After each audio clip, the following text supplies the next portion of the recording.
ratings and reviews. Have you ever been in a situation like this where the buyer goes, "We love you. This is the greatest experience we've ever had. When we're ready to buy a car, we're going to come back and see you." Utilize this opportunity. Know where you're lacking with your ratings and reviews.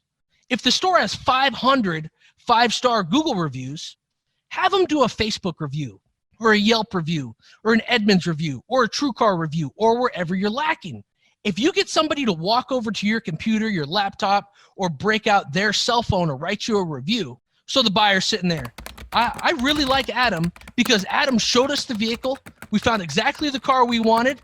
Adam was fantastic. The next time I buy a car, I'm going to buy it from Adam. The person writes a paragraph about how awesome you are. Now when you do follow-up 3 weeks from now, "Hey, I was the guy you wrote that review for. I just wanted to thank you for that." So not only does it help us get more reviews, it cements you in the customer's mind. Oh. And it gets you kind of hanging out with the buyer for a little bit. Get the reviews.